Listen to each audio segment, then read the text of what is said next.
The topic is electric flux. Okay, what is an electric flux? The number of field lines passing normal to the area. Number of electric field lines passing normal to the area is what is known as electric flux. Number of electric field lines passing normal to that area is what is called electric flux. So then Gaussian, see, supposing you have a surface like this, you know that in physics area is normal to the area. The area vector is always normal to the area. Supposing the electric field is like this, making an angle theta, can you see that the component of the electric field along the normal to the area will be E cos theta, and the product of these two is what is E ds cos theta, and that's what results in a flux. A flux is nothing but E ds cos theta. So then another definition is a surface integral of an electric field over a closed surface is also flux. Flux is number of electric field lines passing normal to that area, and flux is also surface integral of an electric field over a closed surface is also known as flux. So this is the introduction to what is a flux. Next is about Gaussian's theorem. Let's look at what is Gaussian's theorem. SI unit of flux. Okay, can you see the flux itself is electric field into area. Okay, and electric field E is equal to F by Q, so Newton per Coulomb. And area is meter square. So then therefore it's Newton meter square per Coulomb can be the SI unit of flux. Okay, so electric field is also V by D or V by R, which is volt per meter. You'll come across it later as I teach. So then therefore flux is E dot ds. So volt per meter into meter square, and then meter get cancelled. Voltmeter is another SI unit of flux. So you have to derive like this. Okay, next is Gauss theorem. Gauss theorem it defines flux as 1 by epsilon naught times Q, the source charge. Q is the source charge. According to him, the flux is nothing but 1 by epsilon naught times Q. Gaussian's theorem states that the total flux through a closed surface is 1 by epsilon naught times the charge enclosed by the closed surface. So that's the definition for. So then that's the definition for Gaussian's theorem. Please write it. And then the Gaussian's equation. Gauss equation is going to equate this with this, the two flux definitions. Okay, so thus a Q by epsilon naught is equal to integration of E dot ds over a closed surface, and this becomes a Gaussian's equation. Okay, so from Gauss, this is the definition. And can you imagine, you know the flux is nothing but E dot ds. Suppose they ask you to prove Gaussian's theorem, which is how did Gaussian's theorem become Q by epsilon naught. Take this and write 1 by 4 pi epsilon naught into Q by R square into ds on integration. The area, the ds vector on integration becomes 4 pi R square over a closed spherical surface.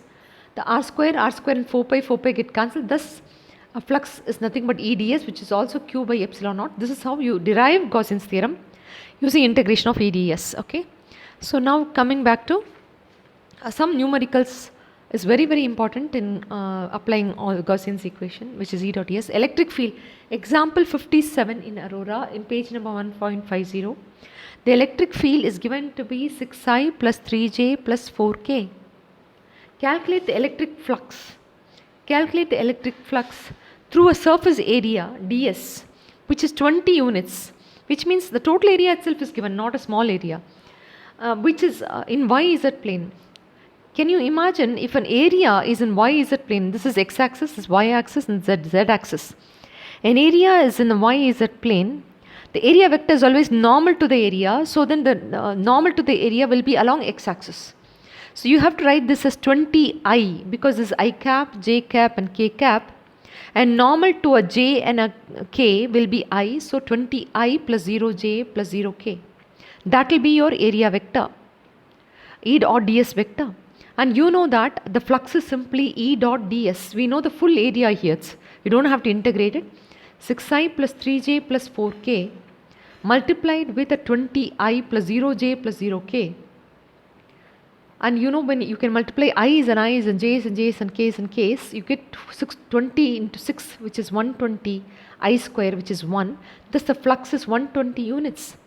And you know, either you can use the SI unit, which is a voltmeter, or a Newton meter square per coulomb, whichever you want you can use. So for now I prefer using voltmeter, or you can write units. Better to write the SI unit. 120 voltmeter will be the number of flux lines crossing that area. So let's go to next sum. The next sum that I want to do is example 59. In example 59, the cylinder is placed in a uniform electric field E with its axis parallel to the field. Okay, which means a cylinder is like this. The axis of the cylinder is here, which is parallel to the electric field. Okay, show that the total flux through the cylinder is 0. You know that the flux has to emerge normal, and you know, you can take this phase where the ds vector is like this. The angle between this E and ds is 0. But look at this left side.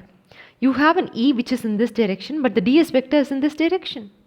So the angle between the E and the ds is 180 degree. Theta is equal to 180. And you know, flux itself for the left right phase is E ds cos 0. Cos 0 is 1. And you know, electric field is E, and ds is the vector, which is the flux to the right, and flux to the left is E ds cos 180, and cos 180 is minus 1. So flux to the left is minus E ds. Now the total flux therefore is the algebraic sum of the left flux plus the right flux, which will be minus E ds plus E ds, which will get cancelled, and net flux through this surface becomes 0. So let's go to next question. So next question is example 62 in Aurora. Okay, calculate the electric flux through each of the 6 phases of a cube of length L if a charge q is placed at the center and the charge q is placed at one of the vertices. So imagine a cube here. Okay, a charge small q is placed exactly at the geometric center. The flux will come out normal to the area, and it's not just 4 surfaces, there are 6 surfaces. One can come outward and inward. There are 6 phases which a cube has. So the flux coming out of one of the phase, the flux formula is q by epsilon naught, which is the total flux. And the flux coming out of one phase, therefore it is 6 phases, so 6 by q by 6 epsilon naught is the flux coming out of one phase. So next question is, what happens if the charge is placed on one of the vertex? Let's see. If the charge is going to be placed here, I ideally want to construct a cube in the front, in the side and the back, in such a way that I arrange one book over another book, and one book another book, and the front also I have another book, you know. Then this charge q, that is the 4 cubes on all sides, there will be central charge q in the middle.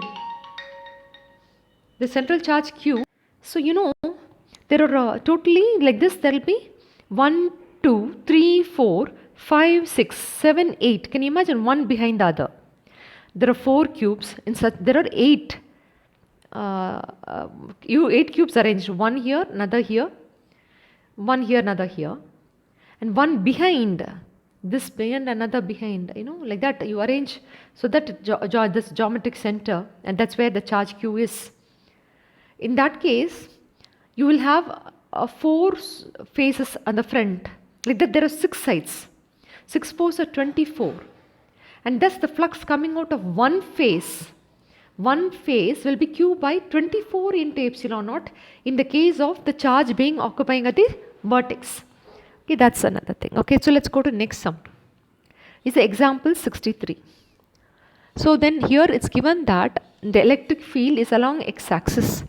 It's alpha into x to the power 1 by 2, where alpha itself is 800 Newton by coulomb meter square. Some constant alpha has been given. Okay, so then you know, the electric field from this is along x-axis. So let's draw the, they have given a cube in the diagram.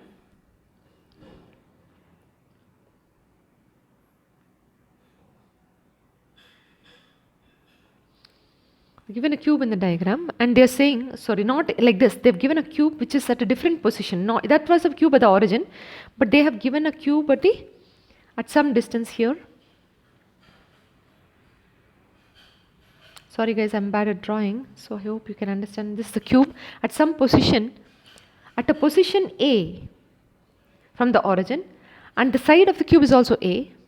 You know, the flux is, the electric field in this is along x-axis, so it is going to be along x-axis, and the electric field's value depends on the position x. And you know, for the left face, if you see this left face, the position is A. The x can be replaced as A.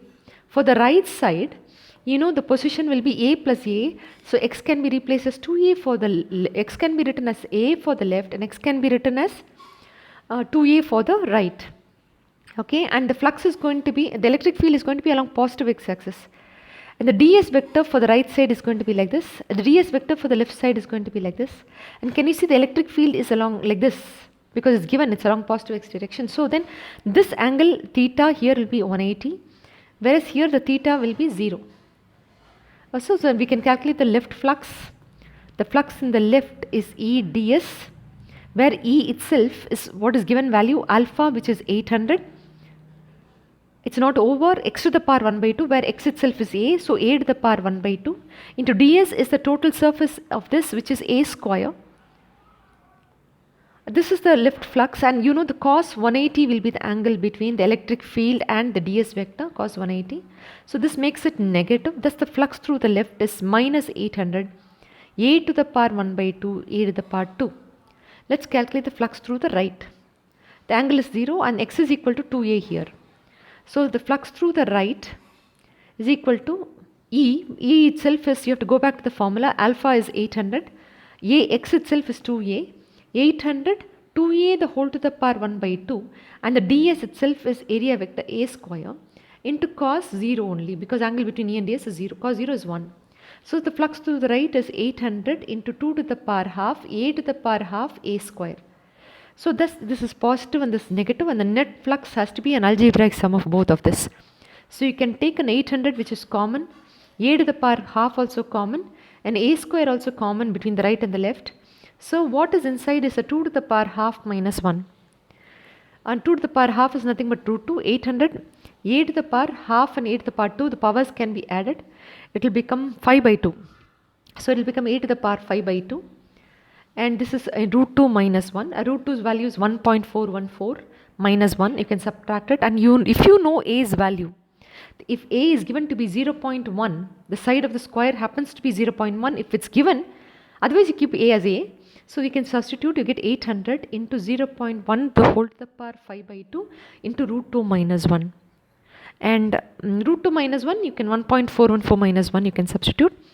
0.1 the whole to the power 1 by 2 the whole to the power 5, you can write it like this.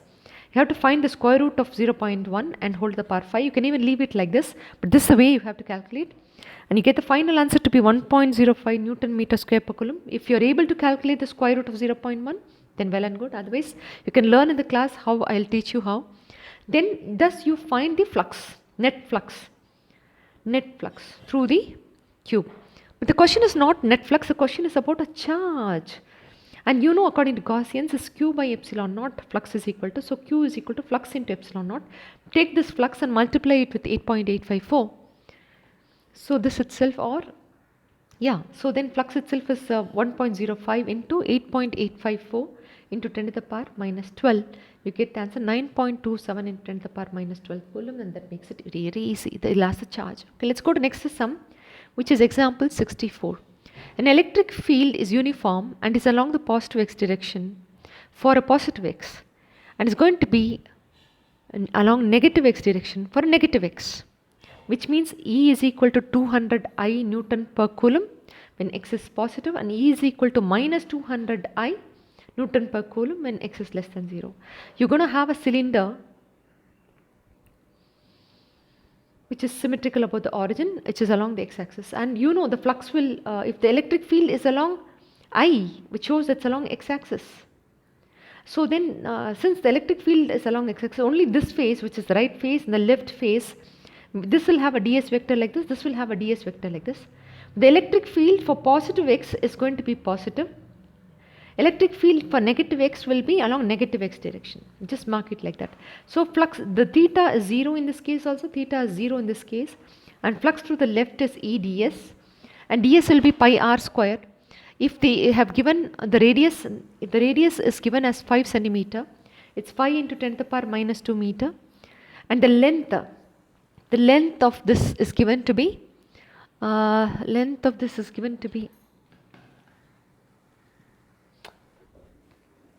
so let's look at the flux through the left and flux through the right. Flux is E ds cos 0, and here also it's E ds cos 0 because cos 0 is the angle here, and so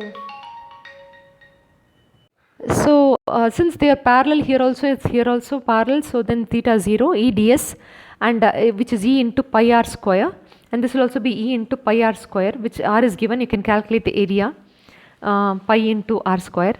And instead of E you can write 200. You don't have to put negative positives because we've already resolved it into vectors.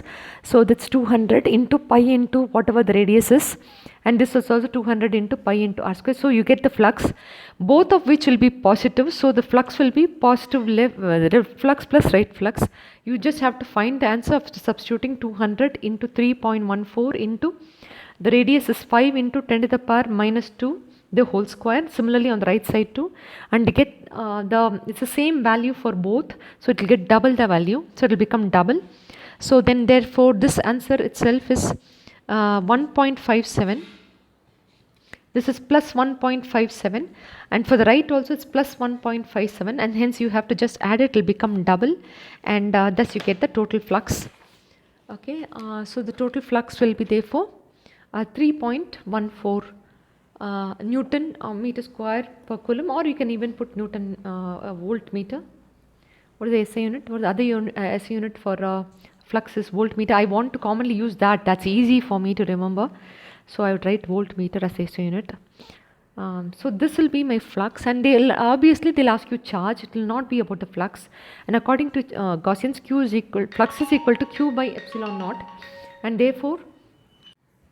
So then they are asking charge, which is flux into epsilon naught. You know the net flux, multiply it with 3.14 with 8.854 into 10 to the power minus 12, and you'll get the charge for it, and you multiply, you get this as the answer, which is 2.78 into 10 to the power minus 11 coulomb. Okay, so that's what gets you this. And there is another sum that I want to deal with.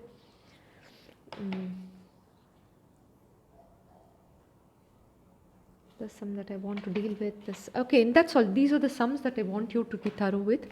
And then it's electric field due to infinitely long wire. You're going to learn about Gaussian surface. And now I'm introducing you to a Gaussian surface. So what is a Gaussian surface? It's an imaginary surface. Okay, so supposing you have a spherical body, as a spherical charge body, it will give you the Gaussian surface will be an imaginary sphere. For a line charge body, the Gaussian surface will be a cylinder, a cylindrical Gaussian. It's an imaginary Gaussian surface. And then for an infinitely plane sheet, supposing the plane sheet is fully positively charged, the Gaussian surface will be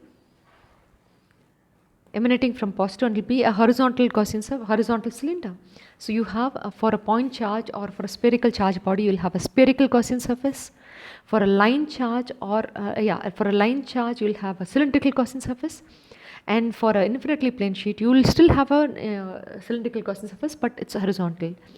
Okay, so then line charge will have a cylindrical Gaussian surface. This will be horizontal cylinder. Horizontal cylinder will be the surface. Okay, so next thing that I'm going to talk to you, what is the purpose of this Gaussian surface? Is to find the electric field. Suppose the question is find the electric field at any point P at a distance or position vector r from a line charge. From a line charge. When they ask you like this, you draw a line charge, fully positively charged. You are trying to find an electric field at this point, which is at a position vector r from the line charge.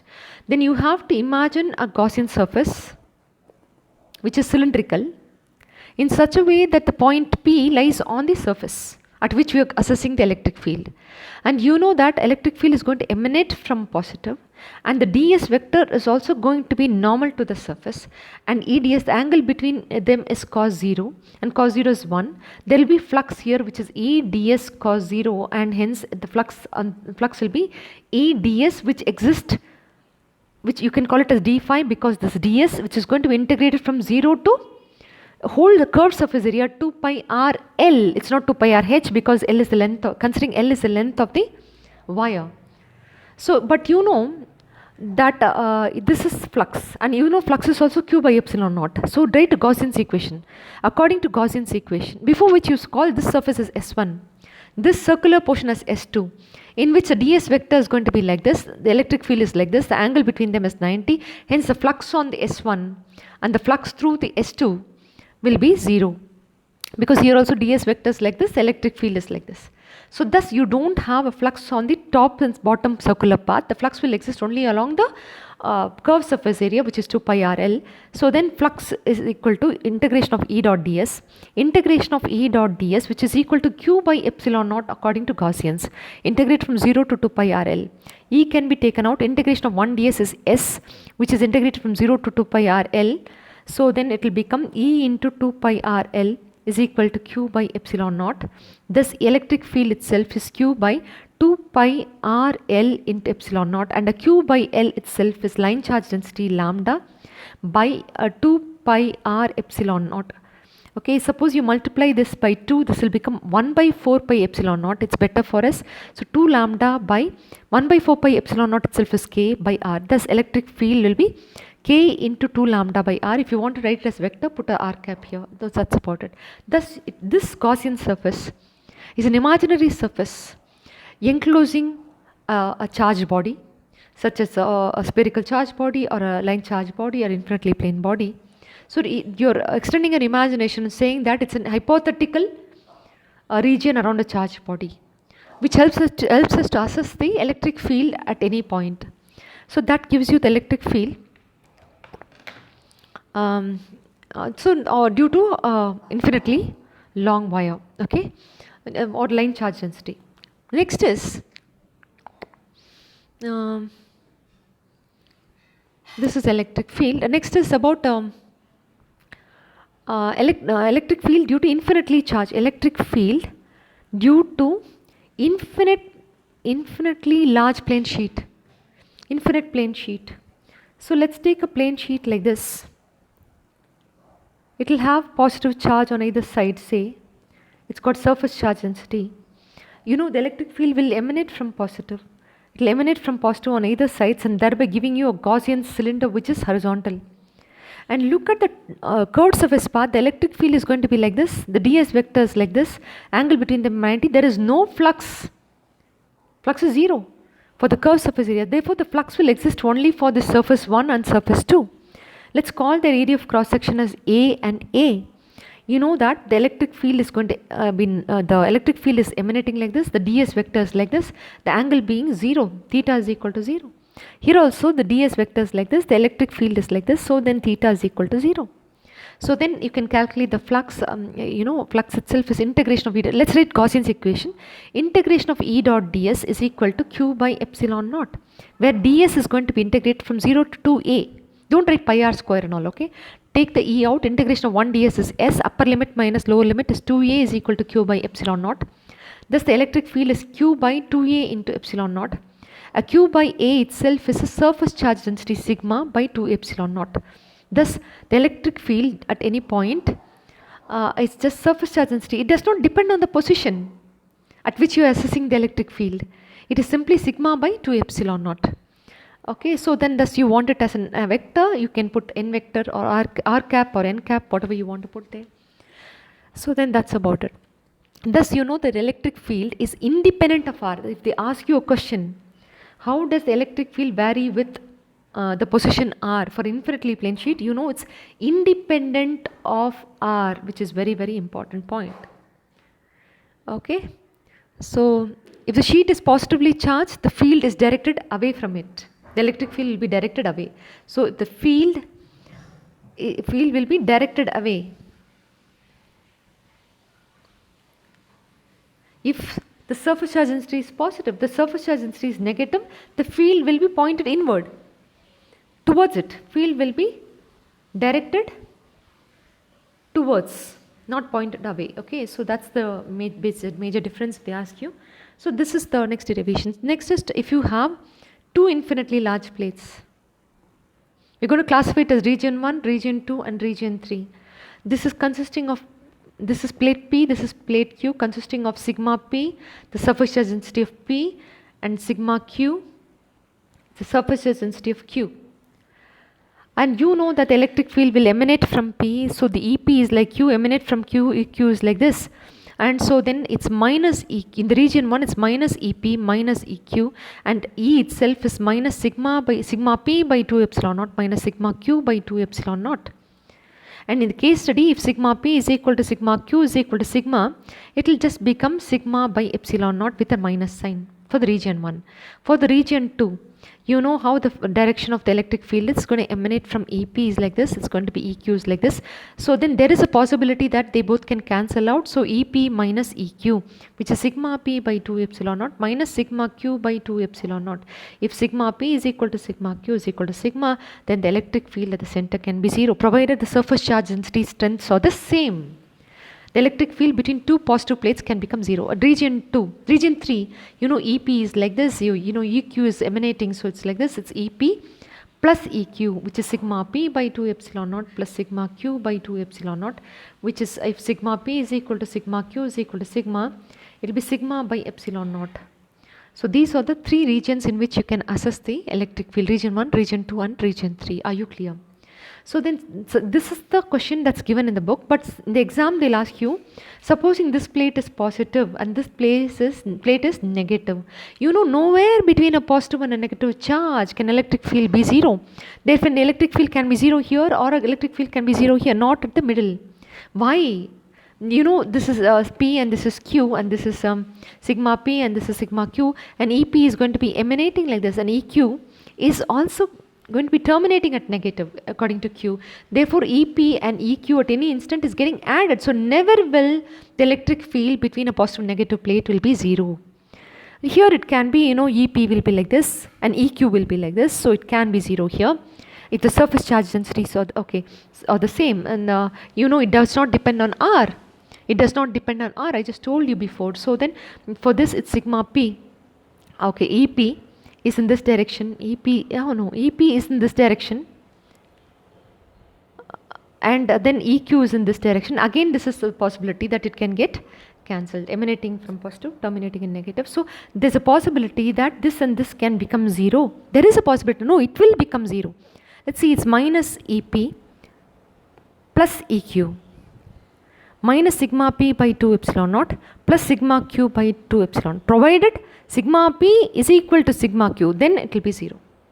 It does not depend on the position at which I am measuring, it only depends on the surface charge density being equal. Here it will be EP minus EQ, which is sigma P by 2 epsilon minus sigma Q by 2 epsilon naught. So then there again, if sigma P is equal to sigma Q, the electric field can be 0. Okay, here it will never be, it will just get added, which is sigma P by 2 epsilon naught plus sigma Q by 2 epsilon naught. If they both are equal, it will be sigma by epsilon naught. So this is the conclusion. Okay, so let's go to next, which is due to uniformly charged thin spherical shell, the electric field due to uniformly charged thin spherical shell.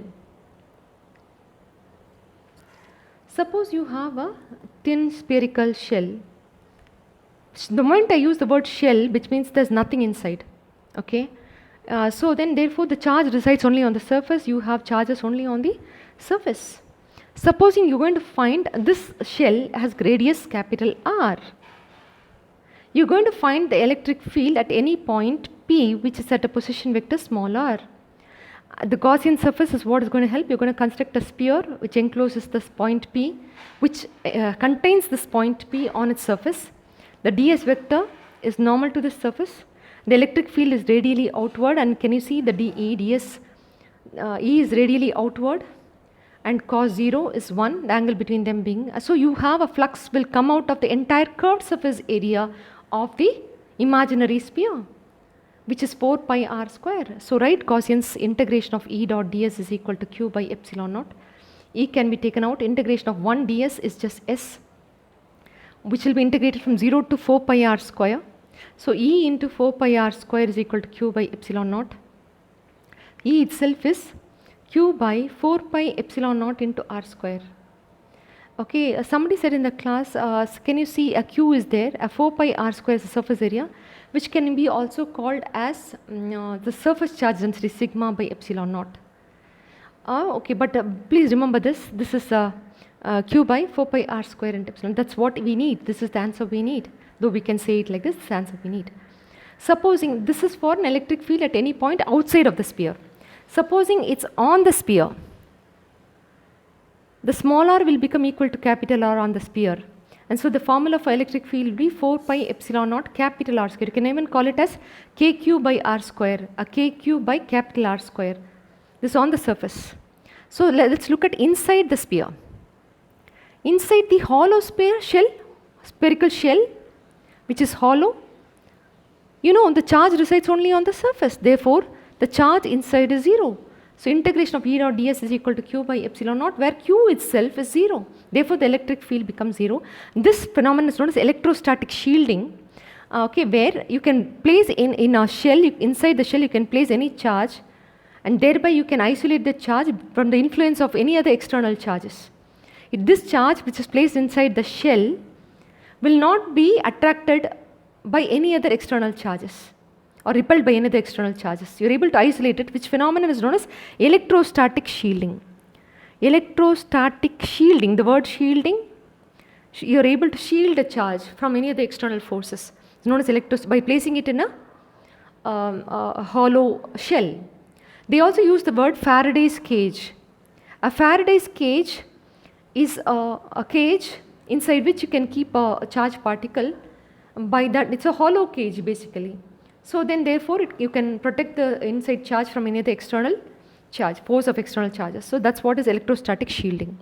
So this that why is consider this point here, the electric field due to this charge, due to this charge, due to this charge, all of them will cancel out, and hence the net electric field is 0. You can see two justifications as to why the electric field is 0. The vector sum at the center due to the charges present on the perimeters is 0, and also charge enclosed is 0. Both are contributing to the reason as to why the electric field inside the spherical shell is 0, and why is electrostatic shielding possible. Now supposing it is not a shell, it is a uniformly distributed charges. It's a homogeneous sphere, homogeneous charged sphere. Supposing it's a homogeneous charge sphere, that it's going to be uniformly distributed charges will be there. Okay, and so with radius capital R at any point P, which is at a distance small r, you want to find the electric field. It's the same as a hollow shell. The ds vector is going to be like this. The electric field is going to be radially outward, and theta is equal to 0. Hence you will have the entire 4 pi r square will have flux coming out of it, entire surface area. So integration of E dot ds is equal to q by epsilon naught. E outside, and integration of ds, integration from 0 to 4 pi r square will be E into 4 pi r square is equal to q by epsilon naught. So thus E is equal to q by 4 pi epsilon naught r square, same as above, same as the hollow shell. But on the surface also it's not going to change. On the surface also same as the hollow shell. On the surface, small r will become equal to capital R, thus E will be q by 4 pi epsilon naught into capital R square. But inside the homogeneous surface is very, very important.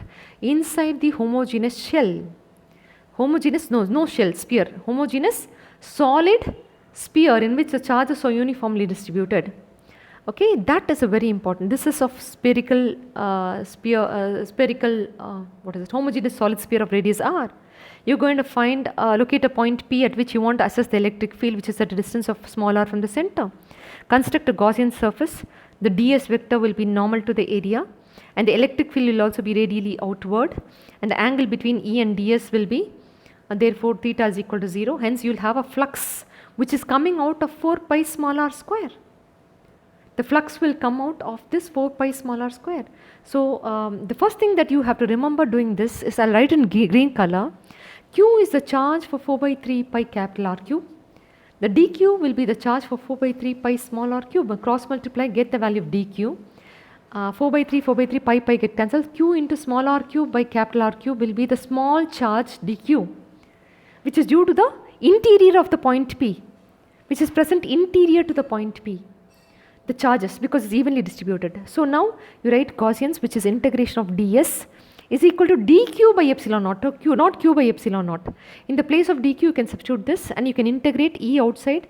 Integration of 1 ds, integrate from 0 to 4 pi r square, small r square, okay, note that point.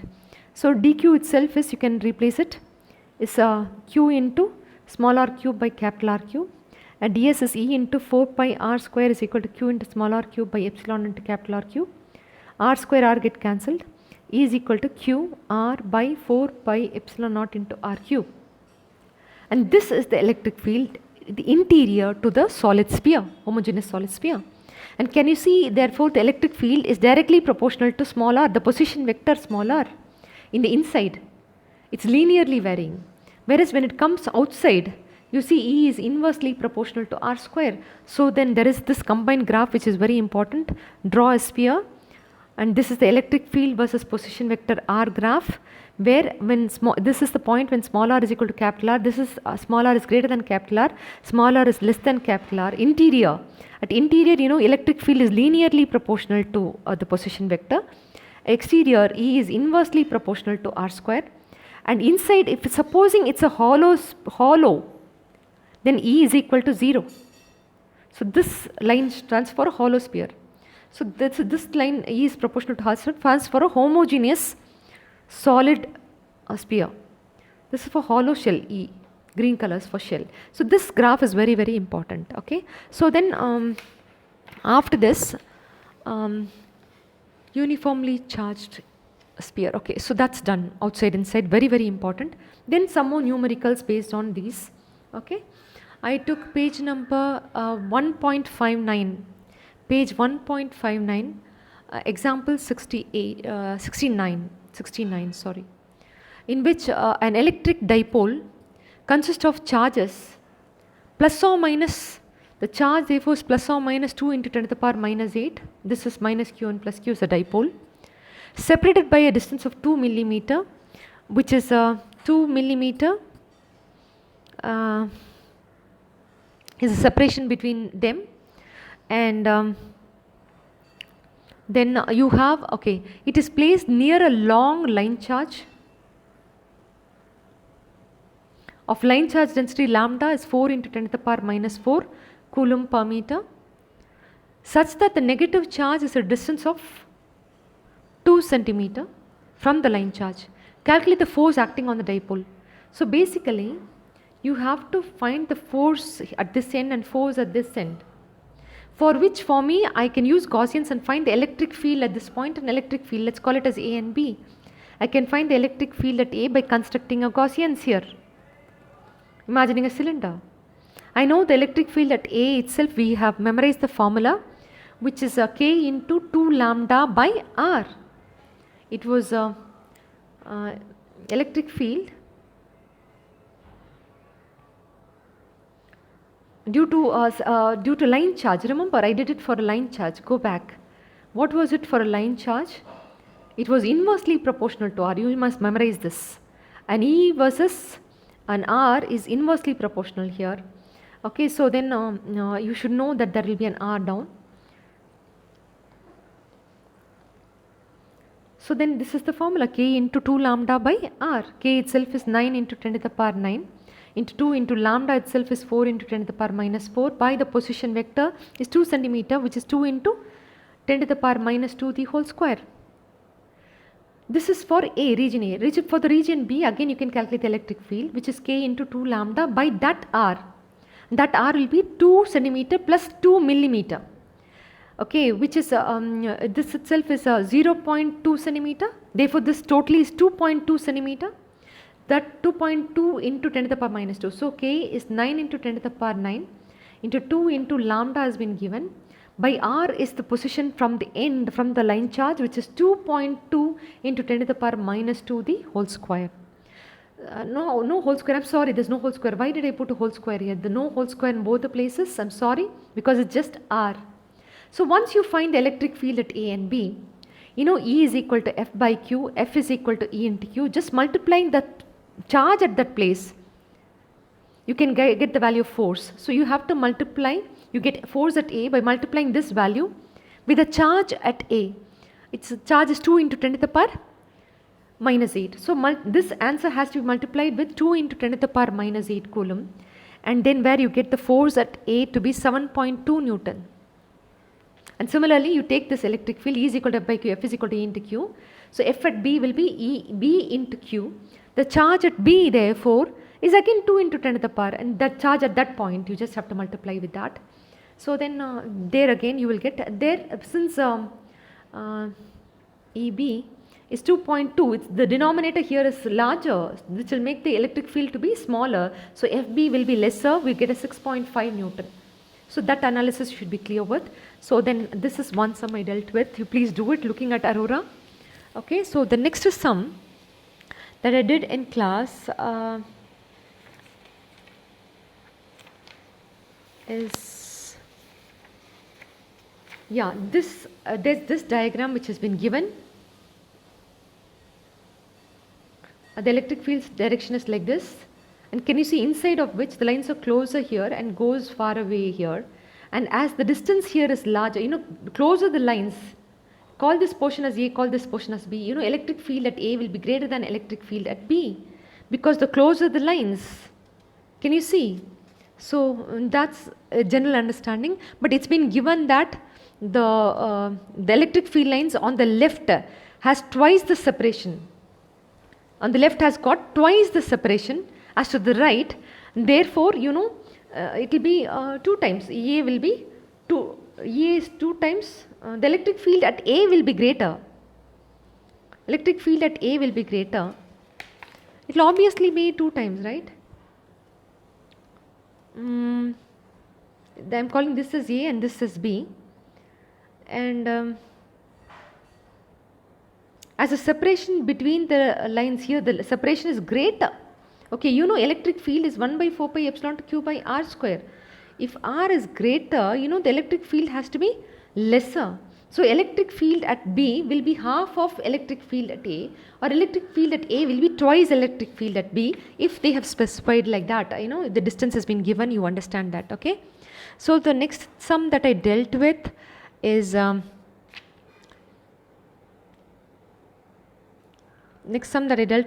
problem number 54. You have a region like this where there's a plus 2q and a minus q, or the two charges. There's a plus 3q which is to the exterior of the surface. The question is about what is the net flux due to the closed surface. Yes, the flux will be q by epsilon naught, where net flux is 2q minus q. Only the charge enclosed must be treated. Thus it's q by epsilon. You can ignore the 3q, right? So those sums you should be clear. Then there's also one more sum which I want to deal with, is the problem number 55. Two charges of magnitude minus 2q and plus q are located at a comma 0 and 4a comma 0. An a comma 0 will be here and a 4a comma 0 will be here, and two charges minus 2q and plus q are located in, the distance between them is 3a. Therefore, what is the electric flux due to these charges through a sphere of radius 3a? I have to draw a sphere of radius 3a, no, which will be lesser than 4a obviously, no? This radius is 3a. So the charge enclosed only can be taken into account. The flux is minus 2q by epsilon naught. You can't take the charge which is outside of it. Such questions will come, which you yourself can think and write. It's not very difficult. Okay, so then the next thing that I discussed today, I want to focus on what I discussed today. Yeah, is the problem number 15. Problem number 15, it's page number 1.70. An electric dipole of dipole moment P is placed in a uniform electric field. Write the expression for torque experienced by the dipole. You know torque is equal to Pe sin theta, and you know how to derive it also.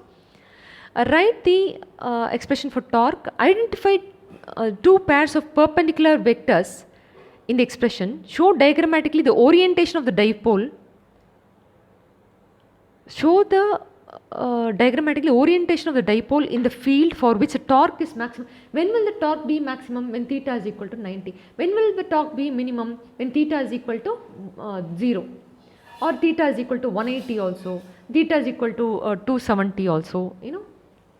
So then let's take 90, let's only consider 90 and 0 and 180. We will not talk about 270 here. So you know, therefore we are going to draw the orientation. You are going to, when theta is equal to 90, which means the dipole has to be minus q and a plus q in such a way that the dipole moment P is from negative to positive, the electric field is in this direction, the angle between them is 90. This is the orientation when torque is maximum. The torque has to be minimum. Obviously, the torque will be minimum when it is along the direction of 1 theta or 180. So minus q plus q or a plus q minus q doesn't matter.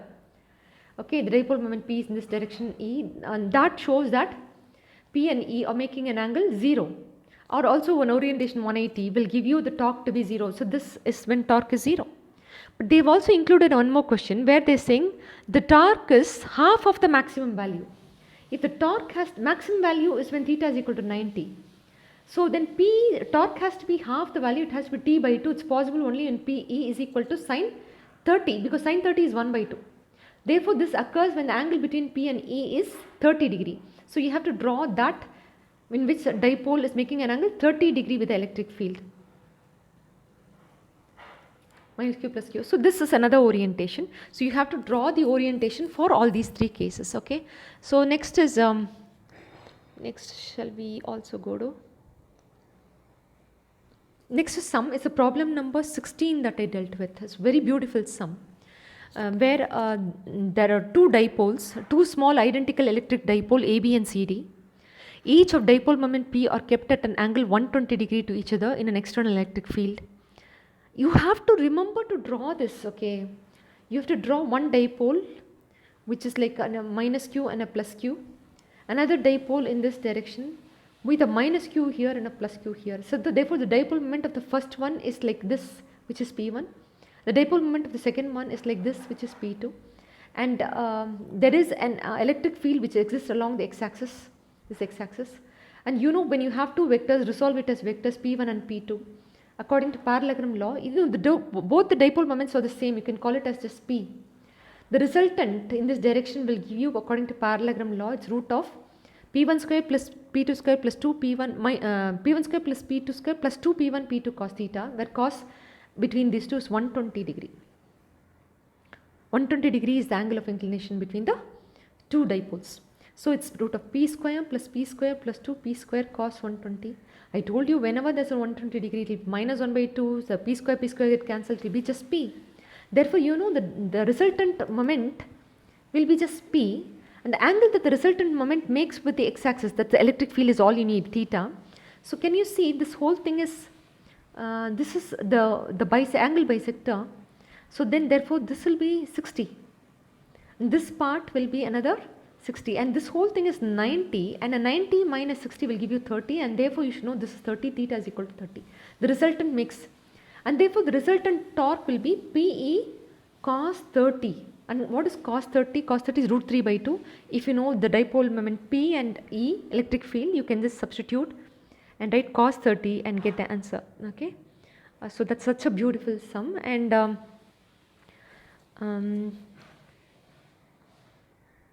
so thus you get this cos 30, and let's they're asking you the direction of this torque, resultant torque.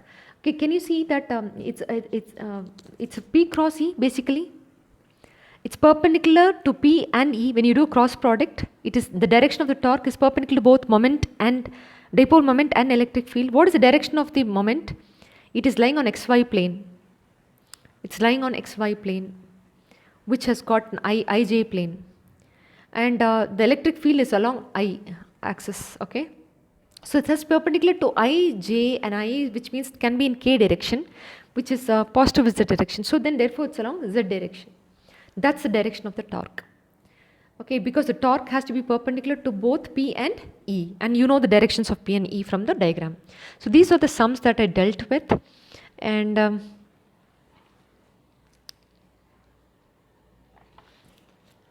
okay, so um, I did this graph, which is very important graph. Okay, it's a graph between, it's on page number 1.74 in Aurora. There's a graph between force and 1 by r, 4 versus 1 by r square, not r square. So this has to be 1 by r square, and that this will be force, which is positive force, which means it's repulsive force. The charges should have been like charges. And this will be force, which will be attractive force, because this is between force and 1 by r square. So this shows it's attractive in nature. So that's what it is. So you understand how to plot a graph between force and 1 by r square. Okay, next is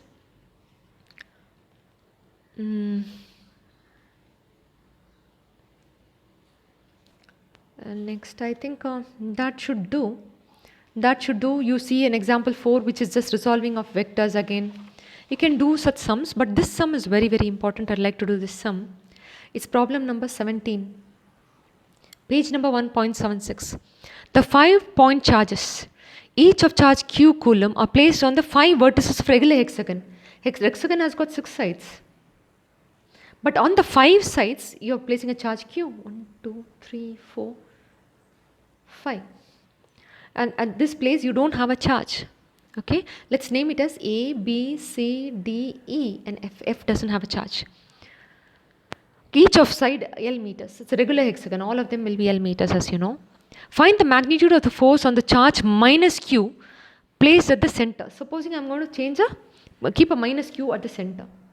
You know that this positive charge at A will be attracting it like this. This positive charge at B will be attracting like this. This will be attracting like this. This will be attracting like this. This will be attracting like this. I have to find the net force.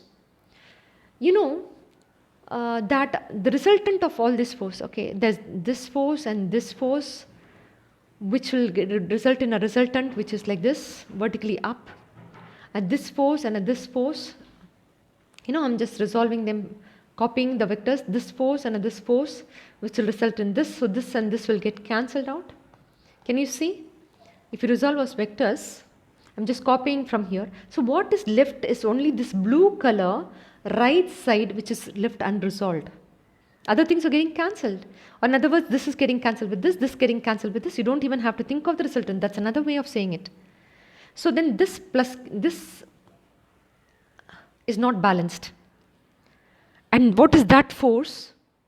That force will be equal to 1 by 4 pi epsilon naught into q square by r square, or an OC square. If this is O, it's OC square.